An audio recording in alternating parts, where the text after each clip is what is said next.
हम सब ने बहुत बार सुना है कि आसमान खा गया या जमीन निगल गई, लेकिन पृथ्वी में एक ऐसी जगह है जहां पर लोगों ने क्लेम किया है कि वहां पर सच में ऐसा होता है। ये जगह नॉर्थ अटलांटिक ओशन के वेस्ट रीजन में है। यूएस के स्टेट फ्लोरिडा से लेकर प्यूर्टो रिको आइलैंड से लेकर बरमुडा के बीच में है। अब क्योंकि ये तीनों मिलकर एक शेप बनाती है, इसलिए इस एरिया को बरमुडा ट्रायंगल कहा जाता है। लेकिन जो इस एरिया में जो इंसिडेंट हुए हैं, इसलिए इसको और भी नाम दिए गए हैं, जैसे डेविल्स ट्रायंगल और द लिंगो ऑफ लॉस्ट, और भी ऐसे कई नाम दिए गए हैं। बरमुडा ट्रायंगल दुनिया के सबसे रहस्यमयी जगहों में से गिना जाता है। कहा जाता है इस जगह से गुजरने वाला जहाज गायब हो जाता है। पिछले 100 सालों के इतिहास को देखा जाए तो अभी तक 75 एयरप्लेन गुम हो चुके हैं और 1000 से भी ज्यादा लोगों की मौत हो चुकी है। यह एक ऐसा एरिया है जो कि 5 लाख स्क्वायर माइल्स में फैला हुआ है। बरमुडा ट्रायंगल के किस्से 500 साल से भी पुराने हैं दोस्तों। 1492 में क्रिस्टोफर कोलंबस जब नई दुनिया की खोज करने निकले थे, उन्होंने रिपोर्ट किया कि वो इस एरिया से गुजर रहे थे और उनका कंपास काम करना बंद कर गया था। और एक रात उन्होंने अपने जहाज के बाहर आसमान में देखा और उन्हें एक बड़ी सी रोशनी दिखाई दी, एक स्ट्रेंज लाइट जो कि आग के गोले की तरह दिख रही थी। और वो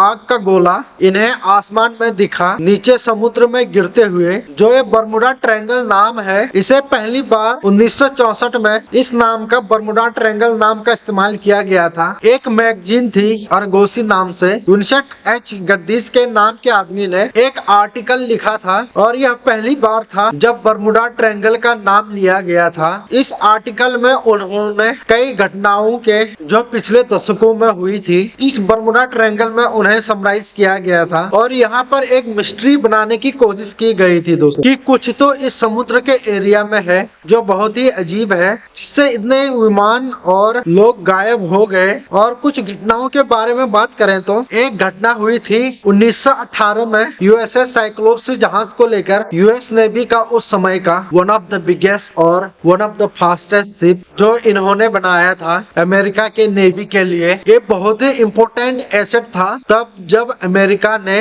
वर्ल्ड वॉर 1 में हिस्सा लिया था। एक ट्रूप्स को ट्रांसपोर्ट करने के लिए कोल्ड ट्रांसपोर्टेशन के लिए इस्तेमाल किया जाता था। 4 मार्च 1918 को 306 लोग बैठे थे इस यूएसएस साइक्लोप्स जहाज में। वाशिंगटन के पास वेस्ट इंडीज बाल्टीमोर से ये जहाज रवाना हुआ ब्राजील। लोगों के अलावा इस जहाज में 11,000 टन मैग्नीज था। ये रास्ता तय करने में करीब 9 दिन का समय लगना था। ये जहाज जैसे रवाना हुआ, मौसम साफ था, जहाज के तरफ से मैसेज आता है वेदर फेयर ऑल वेल। लेकिन जो ये मैसेज था वो मैसेज आखिरी था इस जहाज का। ये जहाज अपने रास्ते निकला, उसके बाद इस जहाज का कोई अता पता नहीं चला। अचानक से ये जहाज गायब हो गया। इस जहाज ने सबको चौंका कर रख दिया था। यूएस नेवी की वन ऑफ द बिगेस्ट थी ये। इतना बड़ा जहाज कैसे गायब हो सकता है, वो भी अचानक से। अगर ये घटना आपको सुनने में मिस्टीरियस लगती है तो इससे भी ज्यादा खौफनाक और डरावनी एलन ऑस्टिन जहाज की मिस्ट्री है।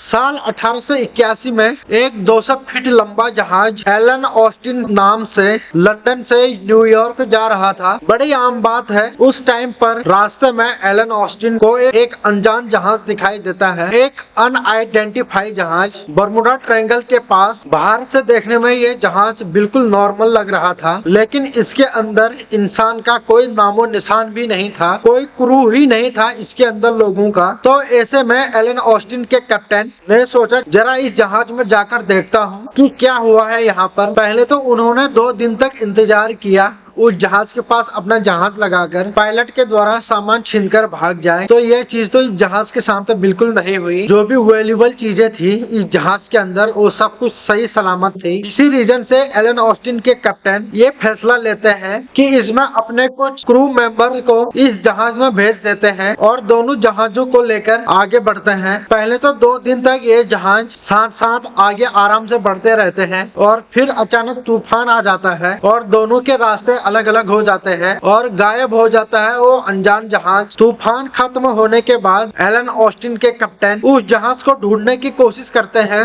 और दूर उन्हें अपने स्पाई ग्लास से दिखाई पड़ता है वो जहाज। जब वो उसके पास पहुंचते हैं जो उन्होंने अपने जहाज से उस जहाज में अपने कुछ क्रू मेंबर छोड़े थे वो अचानक से गायब हो चुके हैं। कहाँ गए, क्या हुआ उनके साथ, कुछ भी नहीं पता। लेकिन वो जहाज वैसे का वैसे ही सही सलामत था। कहा जाता है कि एलन ऑस्टिन के कैप्टन ने फिर से अपने कुछ नए क्रू मेंबर उस जहाज में डाले थे और उस जहाज को अपने साथ ले जाने की कोशिश की जहाज को चलाने के लिए, ताकि वो अपने साथ लेके जाए उस जहाज को। लेकिन फिर से 2 दिन बाद जब दूसरा तूफान आता है सेम कहानी दोबारा से हो जाती है। वो अनजान जहाज अलग हो जाता है और जो उस जहाज में अपने नए क्रू मेंबर डाले थे एलन ऑस्टिन के कैप्टन ने वो अचानक से गायब हो जाते हैं। एलन ऑस्टिन का जहाज वहां से वापस लौट जाता है और फिर एलन ऑस्टिन के कैप्टन जो एलन ऑस्टिन के ऑनर थे उनको ये कहानी सुनाते हैं। वो इस कहानी को सुनकर इतने घबरा जाते हैं कि इस एलन ऑस्टिन जहाज को ही बेच डालते हैं एक जर्मन कंपनी को।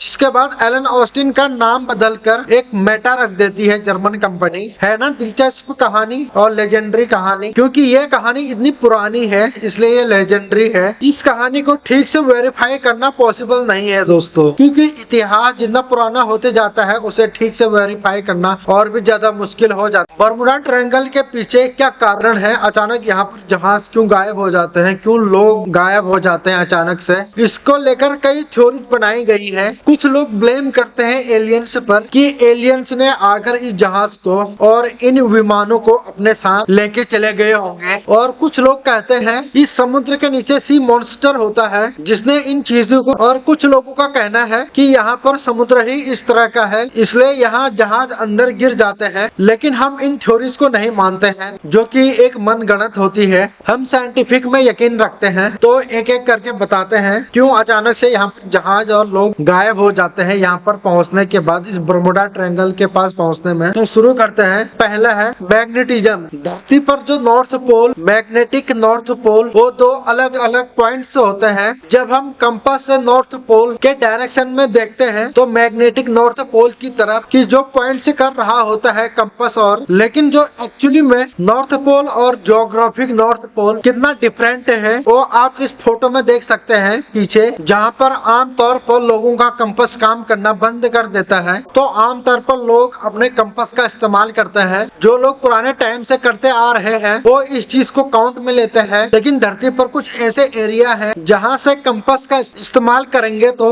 मैग्नेटिक नॉर्थ पोल और geographic magnetic north pole exact same जगह पर देखने को मिलेगी। ऐसी जगह जहां पर ये सब होता है उसे एगोनिक लाइन कहा जाता है। सेकेंड है जो ये बर्मुडा वाला एरिया है वो बहुत ही शैलो एरिया है। अगर आप सैटेलाइट के नक्शे से देखेंगे तो आपको दिखेगा कि जो ये बहामास है यहाँ पर कैवरिन आइलैंड है, इसके आसपास लंबे एरिया में फैला हुआ है। यह एक ऐसा समुद्र का एरिया है जहाँ पर पानी गहरा नहीं है कि इसकी वजह से कहा जाता है कि पुराने टाइम में जो यहाँ पर जहाज आते थे वो यहाँ पर अटक जाते थे। इन सैलोस की वजह से जो यहाँ पर सैलो एरिया है इसकी वजह से यहाँ पर जहाज अटक जाते थे। थर्ड है हरिकेन। हरिकेन से बहुत ज्यादा मात्रा में पाई जाती है यहाँ पर। हरिकेन से अगर दुनिया में सबसे ज्यादा, पहले में चाइना, दूसरे में यूएसए और तीसरे में क्यूबा, और यूएसए में सबसे ज्यादा हरिकेन स्टेट में आते हैं वो है फ्लोरिडा जो कि इसी एरिया में है। चौथा है मीथेन। मीथेन हाइड्रेट्स कुछ ऐसे एरिया है समुद्र के अंदर जहां